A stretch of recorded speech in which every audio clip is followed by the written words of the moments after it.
Señor, estamos tan agradecidos esta mañana. Gracias, papá, porque eres bueno. Gracias, Señor, porque tú no fallas, porque tu palabra, al igual que tú, permanece y es verdad, es veraz. Y, Señor, tú sabes que desde que te dije sí a ti, fue un sí para siempre, Señor. Y, Padre, reconozco mi necesidad de ti. Señor, reconozco que perfecto no soy, me queda claro, pero Señor, las situaciones que enfrentamos me hacen ser aún más consciente de cuánto yo te necesito en mi vida, de cuánto necesito que tu palabra siga echando raíz en mi corazón y cuánto necesito que esas semillas sean regadas con Espíritu Santo para que pueda crecer, pueda germinar. Y, Señor, a mí me gustaría ser como lo que dice tu Escritura, ser un árbol plantado junto a las corrientes. Ese es el deseo de mi corazón. Señor, dame gracia, dame sabiduría y llévame y llévanos, Señor, a donde nos quieras llevar esta mañana. Toma el control de este tiempo. En tu nombre estamos orando, en Cristo Jesús.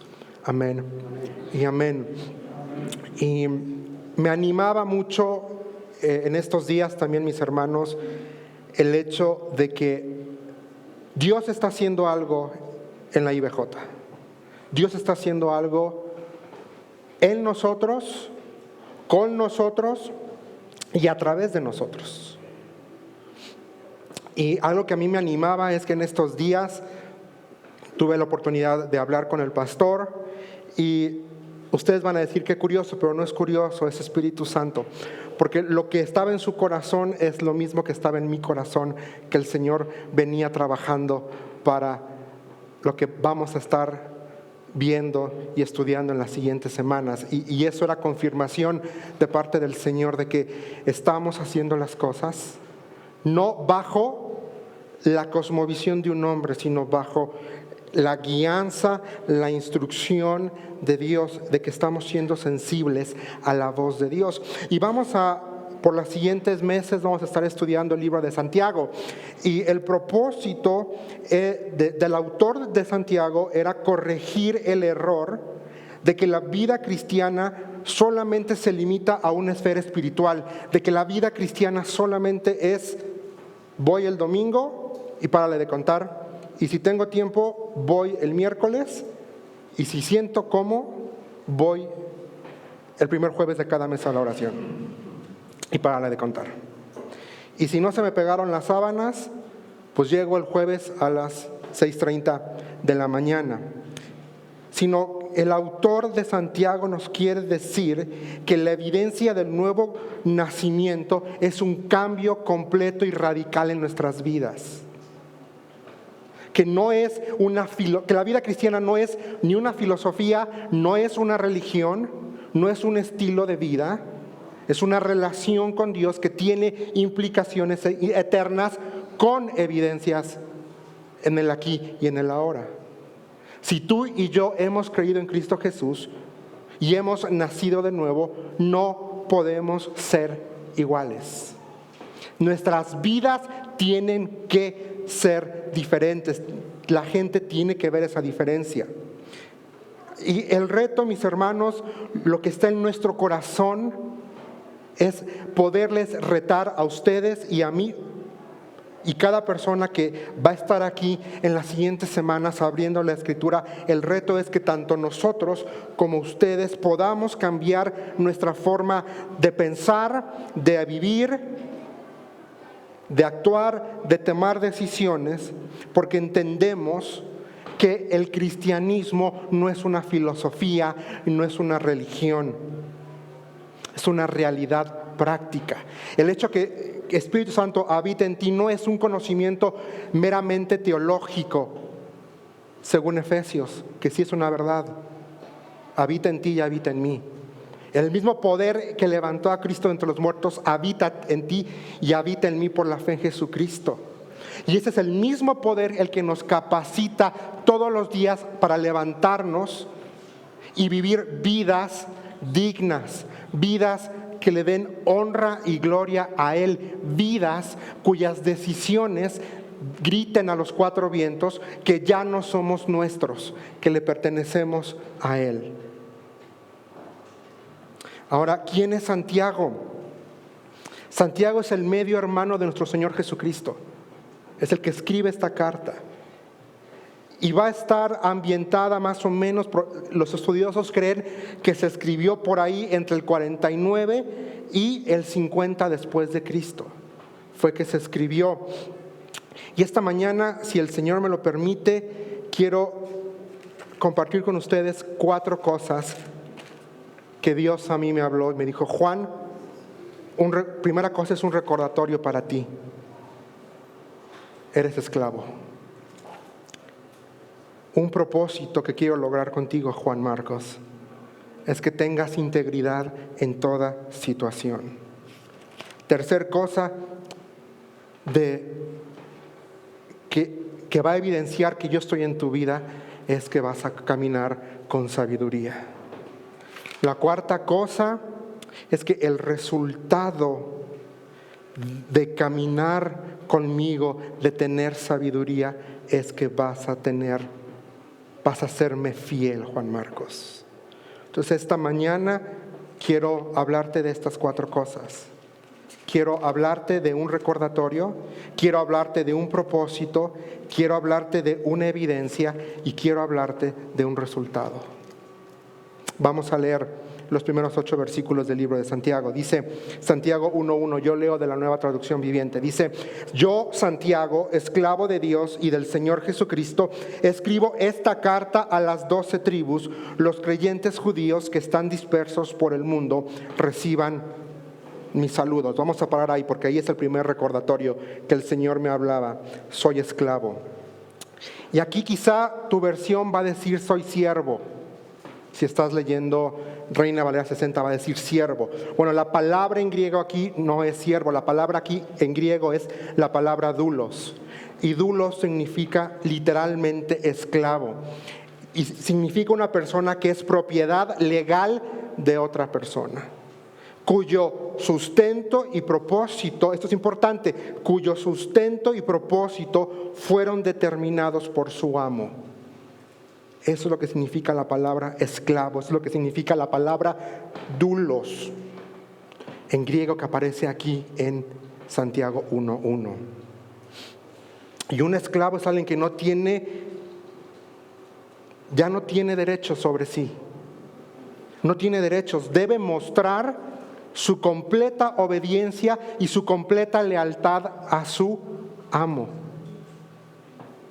Eso es lo que está queriendo decir aquí la palabra doulos. Pero quizá para nosotros hay una figura que el autor está teniendo en mente cuando está utilizando la palabra esclavo. Y en la antigüedad tú podías nacer esclavo y eras esclavo toda la vida y te podían comprar en un mercado de esclavos. Pero había otra tercera categoría, que era que el individuo voluntariamente se vendía como esclavo. Y es esta tercera idea la que Santiago tiene en mente cuando utiliza la palabra esclavo. Alguien que voluntariamente se vende como esclavo. Y este alguien no es cualquier persona, es Santiago, es el medio hermano de Jesucristo. Pero ve lo que dice: esclavo del Señor, de Dios y del Señor Jesucristo, del Señor Jesucristo. Esta frase es una expresión que para los primeros cristianos era una confesión de fe. Era una profesión pública de su fe. Ellos estaban diciendo, cuando decían soy esclavo, cuando decían del Señor Jesucristo, estaban diciendo Jesús es Cristo, Jesús es el Señor. Jesucristo es el Señor. Era esa confesión de fe. Y ahora nuestras Biblias ponen una sola palabra en español, Jesucristo. Bueno, en griego son dos palabras, en griego es Jesús Christos. Son dos palabras completamente diferentes. Jesús es Jesús y la otra es Cristos. Y Cristos es la transliteración griega de la palabra hebrea para Mesías. Y Mesías significa el ungido.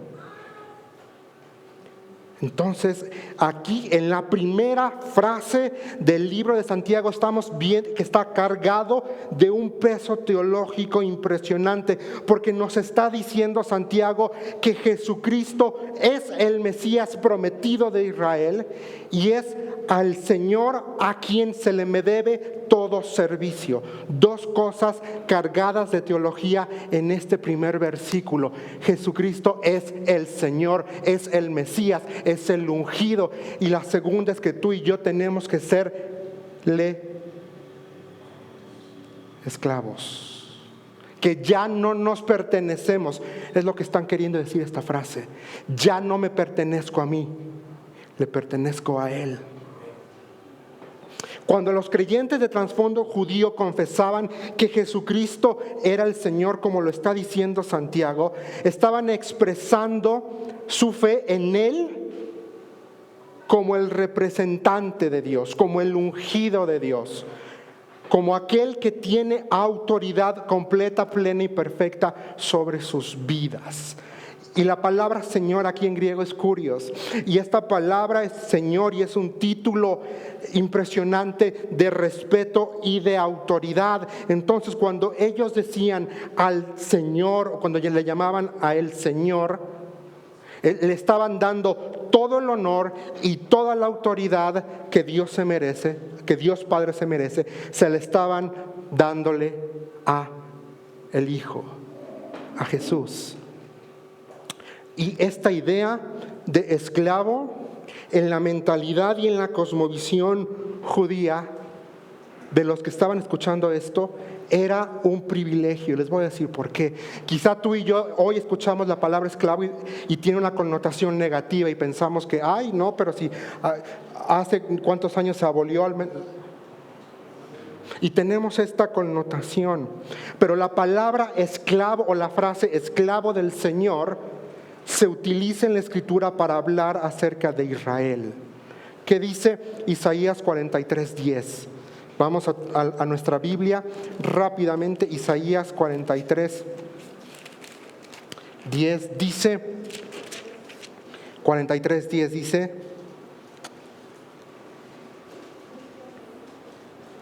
va a ser, pero tú eres mi testigo, oh Señor, dice, oh Israel, dice el Señor, ¿tú eres qué?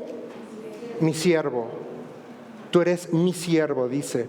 Tú has sido escogido para conocerme, para creer en mí y comprender que solo yo soy Dios, no hay otro Dios. Dice, tú eres mi siervo. Pero también se utiliza para hablar de personalidades que hicieron eco en la historia del pueblo de Israel. Un Moisés. ¿Qué dice Josué 14:7? ¿Qué dice Josué 14:7?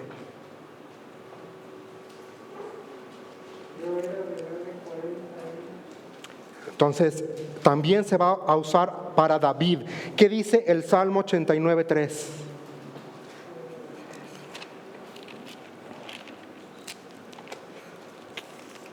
¿Qué dice también? Se utiliza para de referirse a Elías en el segundo libro de Reyes, capítulo 10, versículo 10. Dijo el Señor, hice mi pacto con David, ¿mi qué? Siervo, y la palabra ahí correcta es mi esclavo, mi siervo. Entonces, esta idea para el judío que estaba escuchando esta carta, él sabía que ser siervo del Señor era un privilegio. Y aquí Santiago nos está diciendo, yo, Santiago, imagínense, él era apóstol, él pudo haber dicho, yo soy apóstol, Jesucristo fue mi medio hermano, yo, pero dice, no, yo, esclavo. ¿De quién? De Dios Padre y del Señor Jesucristo. Lo consideraba como un honor. Y quiero hablarte de 3 cosas dentro de cada uno de estos puntos. Primero es mi realidad o la realidad. Y es la realidad en este punto es que yo ya no me mando a mí mismo. Cristo me manda. Yo ya no soy dueño, aunque a veces pareciera que sí, ¿verdad? Pero ya no soy dueño de mí mismo. La segunda cosa es mi actitud. Mi actitud. Mi actitud, yo debo respetar y debo honrar la autoridad de Dios y la autoridad de su palabra. Y en el contexto de la vida cristiana también, la autoridad de esos hombres que Dios ha puesto sobre nosotros como líderes espirituales. Pero antes que honrar a nuestras autoridades espirituales humanas, tu compromiso es con el Señor. Tenemos que respetar y honrarlo a Él. ¿Cómo se respeta y cómo se honra a Dios? Viviendo vidas obedientes. Viviendo vidas caracterizadas por la santidad. Sometiéndonos a la Escritura, sometiendo tu voluntad, sometiendo tu deseo, sometiendo tus anhelos a Dios. Y honrando, respetando. Si Dios dice no, es no. Si Dios dice sí, es sí. Si Dios me pide algo, tengo que dárselo. Y otra cosita que vamos a estar viendo en cada uno de los puntos, primero es la realidad, segundo es mi actitud y tercero es la oportunidad. Y aquí en Santiago 1:1 vemos la oportunidad que tú y yo tenemos de manifestar públicamente nuestra obediencia, nuestra dependencia y otra cosa que nos cuesta muchísimo, o al menos a mí sí me cuesta muchísimo, nuestro sometimiento a Dios, nuestro sometimiento a Él. Porque puedo obedecer porque me conviene. Para que no me regañen, obedezco. Obedezco porque si no me da mi mesada, en caso de los más chavitos, no me dan mi mesada a mis papás, mejor sí obedezco. Pero sometimiento es rendir tu voluntad. Es rendir tu voluntad y decirle, no se haga lo que yo quiero, que se haga lo que tú quieras. Y Jesucristo mismo lo hizo horas antes de ir a la cruz. No se haga mi voluntad. 3 veces dijo, si pasa, si puedes, pasa de mí esta copa. 3 veces, pero no se haga lo que yo quiero, sino lo que tú quieres. Recuerda, tu sustento y tu sustento proviene de Dios. Y no estoy hablando en cuestión económica y en cuestión material. Tu sustento espiritual, tu sustento emocional, tu sustento viene directamente de Dios. Tu propósito y mi propósito se encuentra en Cristo. Ahora ya no soy llamado, dice la Escritura, enemigo de Dios. Ahora soy llamado amigo de Dios. Soy hijo, soy amado, soy comprado a precio de sangre. Soy valioso porque Dios colocó eternidad en mi corazón. Tengo una meta en la vida, que los demás lo vean a Él en mí.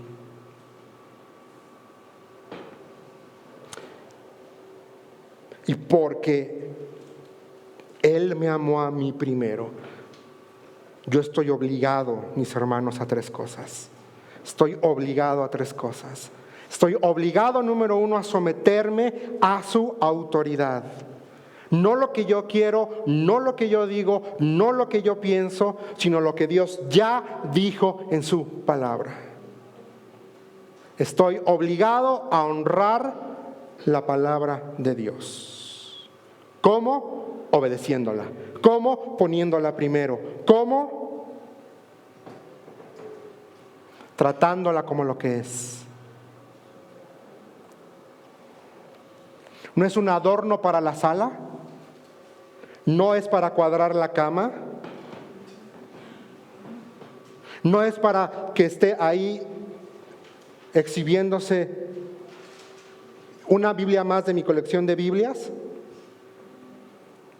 No, para honrarla, para respetarla, para valorarla, para atesorarla como lo que es la palabra de Dios. Estoy obligado a mostrar completa obediencia y lealtad a Dios. Eso dice, estoy obligado a mostrar completa obediencia y lealtad. ¿Qué lealtad de Santiago el medio hermano de decir esclavo del Señor Jesucristo? Reconociendo quién era Jesús.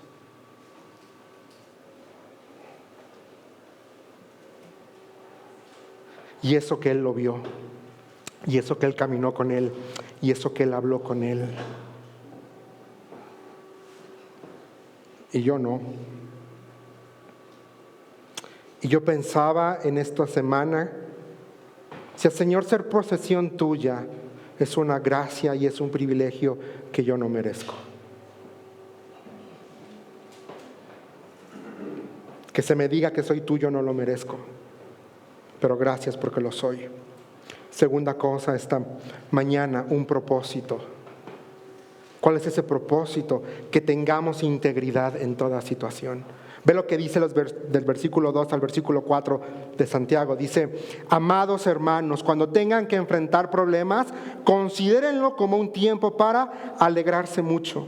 Porque ustedes saben que siempre que se pone a prueba la fe, la constancia tiene una oportunidad para desarrollarse. Así que dejen que crezca, pues una vez que su constancia se haya desarrollado plenamente, serán perfectos y completos y no les faltará nada. La realidad, mis hermanos, aquí, ¿cuál es? Que enfrentamos problemas, enfrentamos situaciones. No tenemos una vida libre de problemas. Jesús nunca prometió una vida de problemas. Dijo, en el mundo van a tener, coma. ¿Y luego qué viene después de la coma? Según la traducción que leas. Si es 60 va a decir confía, si es NTV dice pero confía. Porque yo he vencido al mundo.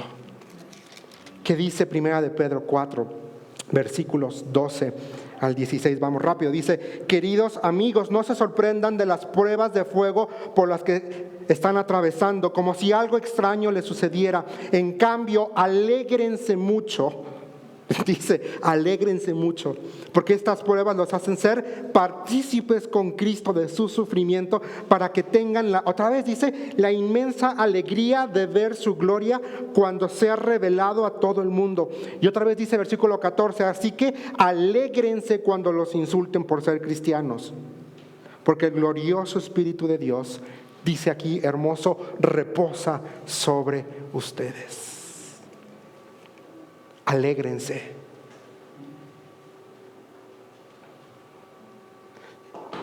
Y creo que nos cuesta, ¿verdad? Decir, ay, estoy muy contento porque ya choqué. ¿No? O estoy muy contento porque, híjole, ya me acabo de echar una deuda que no voy a poder pagar en 40 años.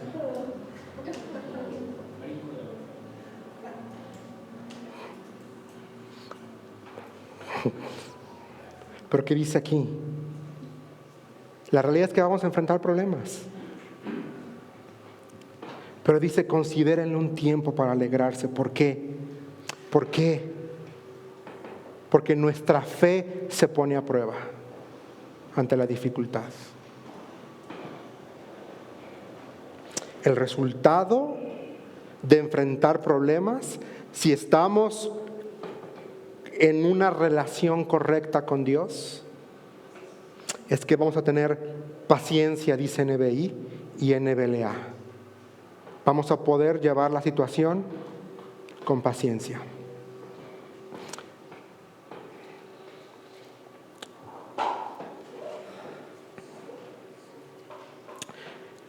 Me llama la atención una historia en el libro de los Hechos, en Hechos 27 y versículo 28.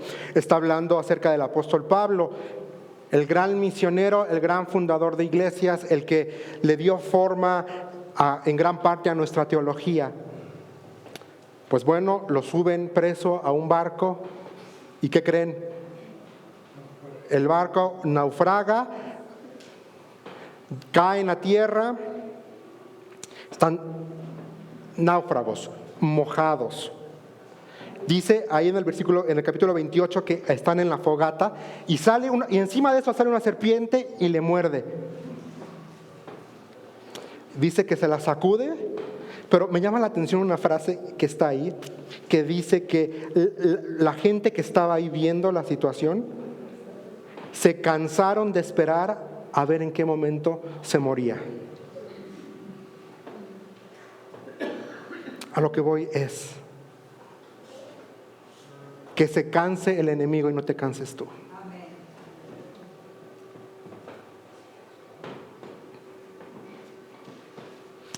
El Señor conoce el principio y Él conoce el final. Y tú y yo estamos en medio. La realidad es que mi fe va a ser puesta a prueba. Siempre va a estar puesta a prueba. De una u otra forma. Todos tenemos problemas. A ver, que levante aquí la mano quien no tenga problema. Nadie. Todos tenemos problemas. De diferente índole, de diferente alcance.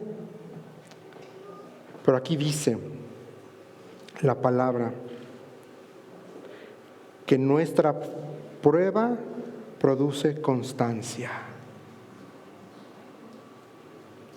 Mi actitud, debe ser mi actitud ante la prueba? De alegría, dice NTV. NBLA va a decir gozoso en estos versículos. NTV dice dichosos. Y al leer estos versículos yo me preguntaba, ¿quién me controla cuando enfrento una dificultad? ¿Quién tiene el control? ¿Mi humanidad, mi carne o el Espíritu Santo? ¿Quién me controla? ¿Quién te controla cuando enfrentas dificultad? La oportunidad, ¿cuál es la oportunidad aquí? Es que la obra de Dios se desarrolle en mi vida. Yo quiero ser la mejor versión de mí mismo. Yo quiero ser el hombre que Dios quiere que yo sea. Yo quiero ser el siervo que Dios quiere que yo sea. Y si alguna vez me llego a casar, yo quiero ser el esposo que Dios quiere que sea.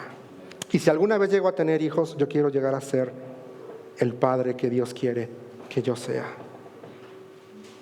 NTV dice llevar a feliz término. Ahí está, dice llevar a feliz término. ¿Cómo llevamos nuestras dificultades? ¿Cómo llevamos nuestros problemas?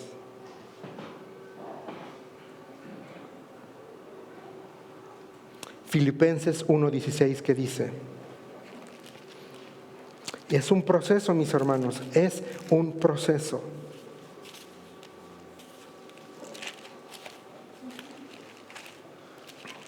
Filipenses 1:16 dice, estos últimos predican porque me aman, pues saben que fui designado para defender la buena noticia. Es un proceso, fui designado. Y yo ponía aquí, fui designado para defender la buena noticia. ¿Por qué lo puse aquí, en este punto? Porque cómo yo reacciono ante la dificultad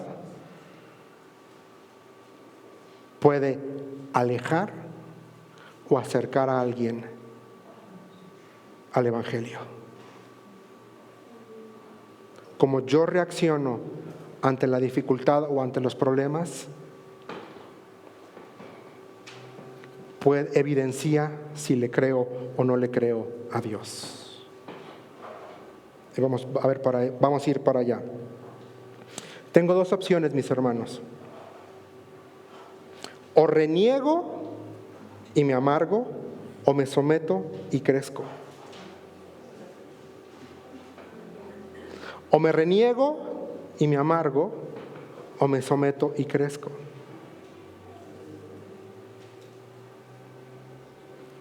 ¿Cuándo fue la última vez que le dijimos, sí, Dios, venga, está bien? Le abro la puerta a esta situación difícil, va. Venga. No me respondan, respóndanse ustedes mismos. Pero esta frase, esta última, pudiéramos traducir cuando dice un tiempo para alegrarse, en el versículo 2, se pudiera traducir de la siguiente forma: deberían regocijarse en gran manera cuando enfrentan problemas. Deberían regocijarse en gran manera. Digo, no hacemos una fiesta, ¿verdad?, cuando tenemos problemas no, como hoy en día que está muy de moda las fiestas para revelar. ¿Cómo se llaman esas fiestas? Tienen un nombre. Que están de moda, y yo en Instagram ves las fotos que rompen a veces pasteles, globos, y sale color azul o color. No, y todos así, va a ser niño, va a ser niña. Pero, ¿qué tal si la próxima vez que que enfrentas un problema, haces una fiesta para revelar lo que hay en tu corazón? ¿Qué hay en tu corazón? ¿Obediencia o reniego de Dios?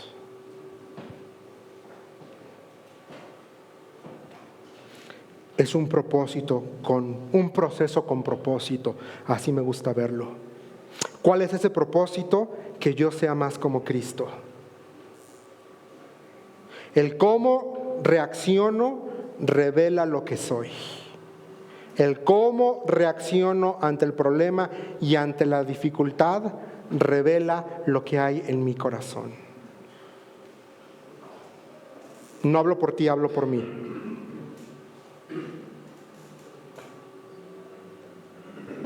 Mis hermanos, la vida no está libre de problemas. Las dificultades que enfrenta Juan Marcos, evidencian lo que en verdad hay en mi corazón. Los problemas y las dificultades son la oportunidad idónea para ver cómo la obra de Dios se desarrolla en mí. En pocas palabras, qué tan maduro soy en Cristo.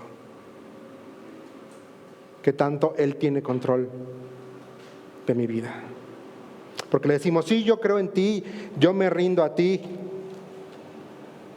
Pero cuando nos enfrentamos con problemas, cuando nos enfrentamos con situaciones que no nos gustan, que nos duelen,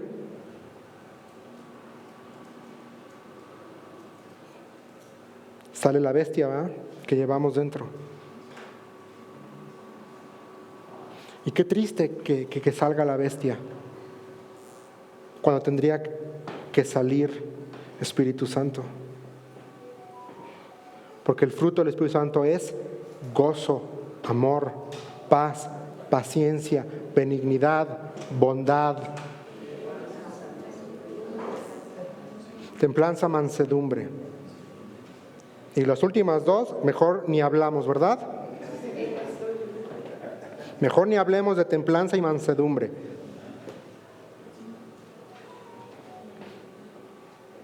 Tercer punto, una evidencia, sabiduría.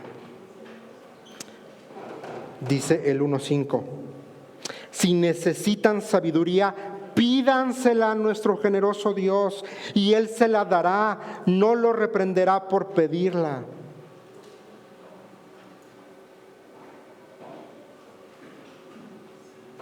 Sabiduría. Y sabiduría, la sabiduría, mis hermanas, mis hermanos, en la Escritura no es algo teórico, no es un concepto teórico nada más. La sabiduría es práctica.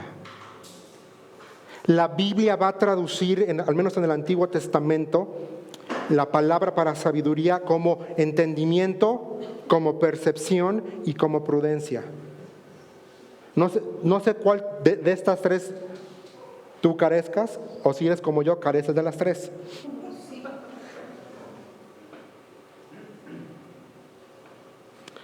¿Qué dice el Salmo 136, versículo 5?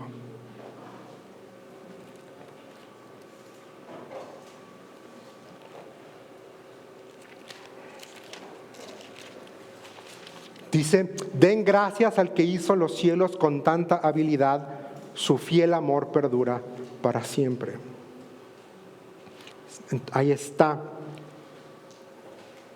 con tanta habilidad. Su fiel amor traduce NTV, pero es la misma raíz para sabiduría en hebreo. Percepción, prudencia, entendimiento.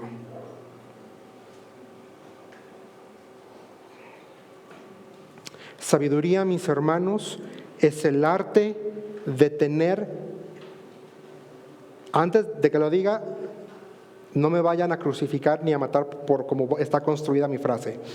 Tiene un propósito.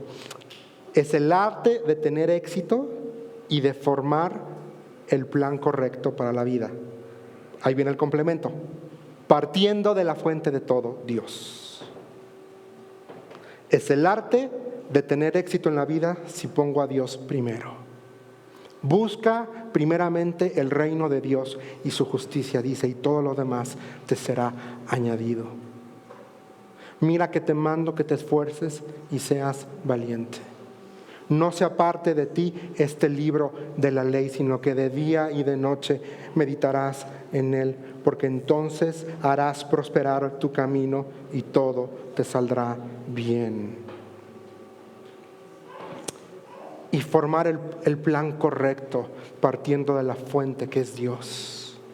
En mi caso como soltero es no buscando una novia no cristiana. Sabiduría es, tengo 30 y tantos años esperando. 30 y tantos años esperando. 30 y hartos, pero yo sé que si no me quiero arruinar la vida, tengo que alinearme al plan de Dios y formar mi plan conforme a su voluntad, conforme a su guianza. Lámpara es a mis pies tu palabra y lumbrera a mi camino. ¿Con qué limpiará el joven su camino? ¿Con guardar? En mi corazón he guardado para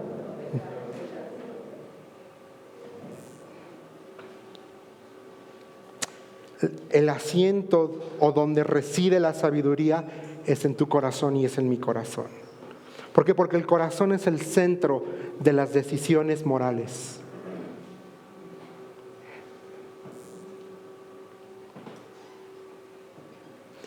¿Qué estoy metiendo en mi corazón?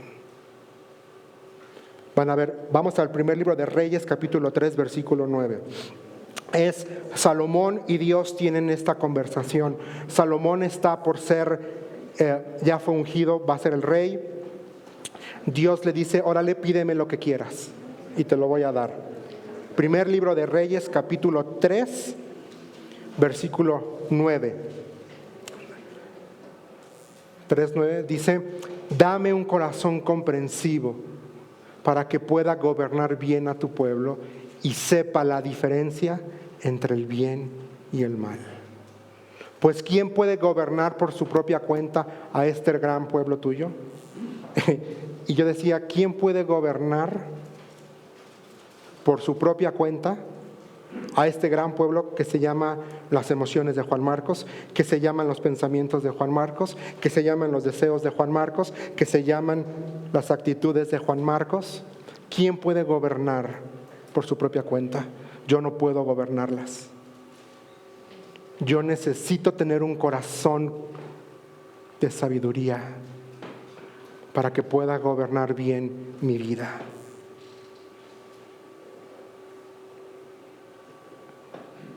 La sabiduría bíblica, mis hermanos, es práctica. Surge del temor a Dios y se expande como raíz a todas las áreas de mi vida. La sabiduría bíblica toma el conocimiento de los caminos de Dios y lo aplica a mi día a día. Toma lo que Dios ya dijo en su palabra, las verdades, los principios, y los aplica a mi vida, a mi día a día. ¿Que nos equivocamos? Sí, nos equivocamos. ¿Que fallamos? Sí, fallamos. Pero gracias a Dios que no estamos solos. Primero, tenemos Espíritu Santo. Segundo, tenemos a la Escritura. Tercero, Dios nos ha rodeado de hombres y mujeres que le aman, que nos aman, y que cuando ven algo en nosotros que necesita ajuste, vienen y nos los dicen. Y actuar con sabiduría es honrar lo que te están diciendo y no enojarte.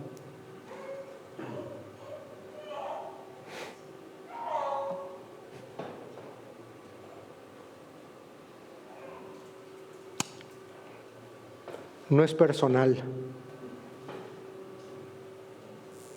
No es personal. Dice la Escritura que el Padre disciplina al que ama. Entonces Dios siempre da esa oportunidad y Dios siempre va a mandar a alguien porque te ama para decirte, hey, por ahí no es. Hey, corrige, hey. Y a veces, como yo me di cuenta en estos días, tengo una venda tamaño gigante en mis ojos y a veces no puedo ver cosas que sí están ahí, pero que yo, pues ni por acá pero gracias sean dadas a Dios por su palabra. La sabiduría bíblica, mis hermanos, es la combinación de dos cosas: de perspectiva divina y de una obediencia práctica. La sabiduría es la combinación de la perspectiva divina y mi obediencia. Es cuando yo junto la palabra de Dios, sus principios, sus ordenanzas, y lo pongo por práctica. ¿Cuál es la realidad aquí? Yo, no sé tú, pero yo, Juan Marcos Lecuona Fernández, nunca uso mi segundo apellido, tengo una carencia. Necesito sabiduría de lo alto. Yo, Juan Marcos, soy imprudente, soy necio, soy terco, soy testarudo, soy negligente. Pum, pum, pum, pum, pum, pum. Y más que no voy a decir. Tú haz tu lista. Esa es la realidad, yo tengo una carencia. ¿Cuál es mi actitud? Mi actitud debe de ser de humildad, reconociendo mi carencia y pidiéndole a Dios que me dé aquello que Él ya ofreció darme. ¿Qué dice aquí en el versículo 5? Si a alguien le falta sabiduría, pídasela a Dios, el cual la da, dice, abundantemente. Y no nos dé miedo, porque la segunda parte dice, y sin reproche. Dios no va a decir, otra vez ahí viene el cabeza dura de Juan Marcos. No, no, así no es. Y debo de tener determinación. Y yo les decía, ese día en las altas horas de la madrugada, yo me levanté, estaba orando y yo le dije, Señor, no me quiero quedar como estoy. Señor, no quiero mi ruina. No quiero mi ruina. Dame de tu sabiduría para no arruinar mi vida. No me quiero quedar como estoy. Y mis hermanos, reconocer nuestra carencia ni es malo ni es pecado. Pero el no hacerlo es orgullo. Y aquí se nos presenta la oportunidad. Y la oportunidad es que la obra de Dios se afirme en mi vida para que pueda tener entendimiento de lo alto, para que pueda vivir con prudencia y para que pueda disfrutar de la tranquilidad que proviene de caminar conforme a la voluntad de Dios y a los principios bíblicos. Quiero leerte. Me gusta cómo lo pone la Nueva Versión Internacional, Proverbios capítulo 8, versículo 30, dice: ahí estaba yo, está hablando de la sabiduría, dice, ahí estaba yo afirmando su obra. Día tras día me llenaba yo de alegría, siempre disfrutaba de estar en su presencia. Y yo quiero eso para mi vida. Quiero tener una vida que se caracterice por tener la alegría de caminar conforme a la voluntad de Dios. Quiero disfrutar de la presencia de Dios sabiendo que no hay nada, no hay ningún pecado que me lo impide. Ve lo que dice versículo 12 de ahí del Proverbios 8, dice: yo la sabiduría convivo con la prudencia y poseo conocimiento y discreción. Y si eres como tú, no sé si tú eres como yo, a mí me falta mucho conocimiento, mucho, y demasiada discreción, a mí. ¿Qué dice el 14? Míos son el consejo y el buen juicio, míos son el entendimiento y el poder, míos son el consejo. Tengo duda, me siento intranquilo, dice, míos son el consejo. ¿A quién recurres cuando tienes problemas? ¿A quién recurres cuando no sabes qué hacer? ¿A quién recurres cuando la vida se ve complicada? Míos son, dice. Es decir, Dios es la fuente de todo lo bueno. Yo puse aquí, solo Dios puede suplir mi carencia. Solo Dios puede suplir mi carencia emocional, solo Dios puede suplir mi carencia afectiva, solo Dios puede suplir mi carencia de sabiduría, solo Dios puede suplir mi carencia de soltería, de pareja. Solo Dios. La sabiduría es el resultado de la fe. Y si yo les dijera qué es fe, seguramente todos vamos a decir fe y vamos a recitar el versículo. Y está bien, pero mis hermanos, fe, como decía John Wimber, un predicador que fundó un movimiento de iglesias en los Estados Unidos, fe se deletrea en inglés riesgo. Fe se deletrea riesgo, porque es dar ese paso hacia lo que no ves, hacia lo que desconoces. Fe significa abandonar toda confianza en mis recursos, en yo puedo, en yo tengo y yo puedo salir adelante. Fe significa entregarse sin reservas a la misericordia de Dios. Fe significa aferrarse a las promesas de Dios en Cristo,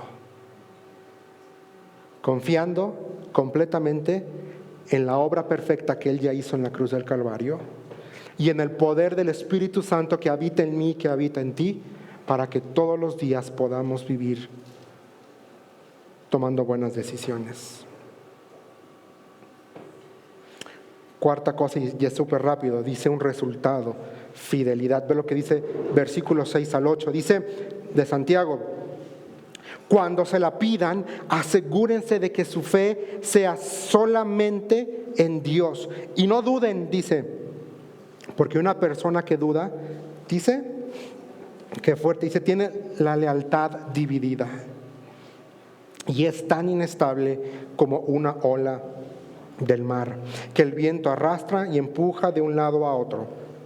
Esas personas no deberían esperar nada del Señor.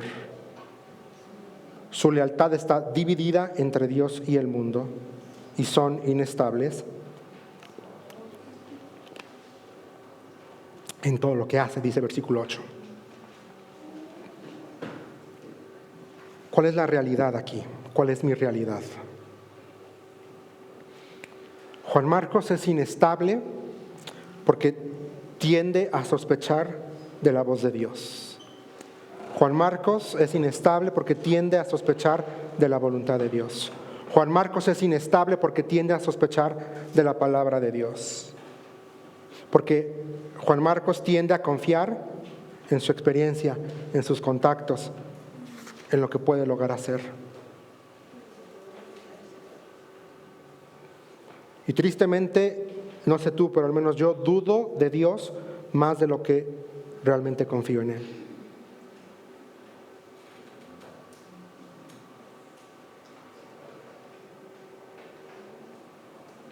¿Cuál tiene que ser mi actitud ante este reconocimiento? Tiene que ser de arrepentimiento y de sumisión. Arrepentirme por no confiar completamente en ti, Dios, por no creer a tu palabra, por no confiar en tu voluntad, y de sumisión a Él, de someterme a su palabra, de someterme a su voluntad. Porque es la verdad, cuando las cosas nos va bien, decimos Dios es bueno, Dios cumples tus palabras, cumples tu propósito, abres caminos, y sigan cantando. Pero cuando las cosas van mal, Dios, eres injusto, Dios realmente no me amas, no que ibas a abrir caminos, no que me ibas a...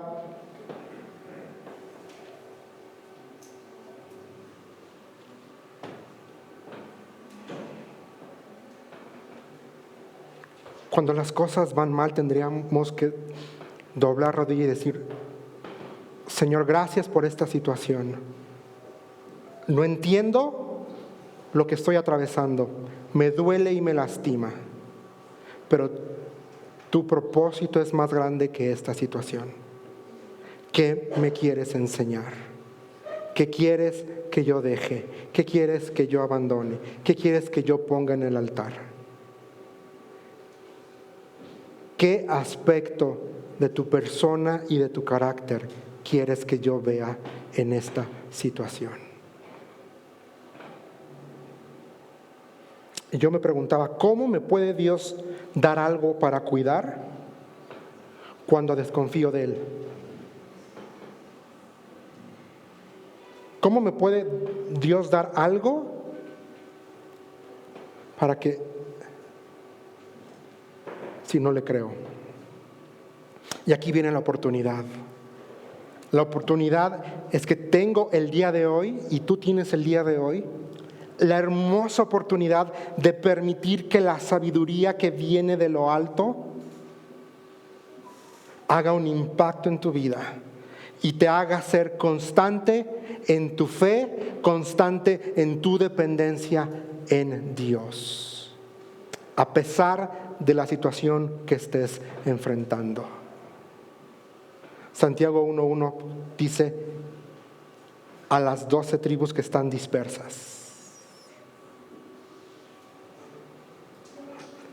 Estos compadres estaban pasando una situación de adversidad impresionante, estaban dispersos por el mundo. Y aún así les llama y les dice: sean sabios, sean sabios, sean sabios, sean sabios, sean sabios. Recuerda, el ser indeciso e inconstante es evidencia no solo de mi falta de sabiduría, sino de mi falta de fe. ¿Por qué? Porque mi fe en Dios, en su palabra, en su voluntad, me debe de llevar a mí a tener determinación, a decir, voy a cambiar, voy a dejar este pecado, voy a dejar que Cristo se evidencie en cómo yo respondo ante esta situación. Mi fe me tiene que llevar a ser fiel a Dios. No importa, no entiendo, pero no reniego de ti, Dios. Mi fe me tiene que llevar a tener firmeza. No entiendo, no comprendo, me duele, pero sé que voy a salir fortalecido porque tengo tu Espíritu Santo y tengo tu palabra en mi vida. Si a alguno le falta sabiduría, pídala a Dios, el cual la da abundantemente y sin reproche. 4 cosas. ¿Se acuerdan? Un recordatorio: eres esclavo. Un propósito: que tengas integridad en toda situación. Una evidencia: que camines con sabiduría. Y un resultado: que seas fiel a Dios. Vamos a terminar. Hay una canción que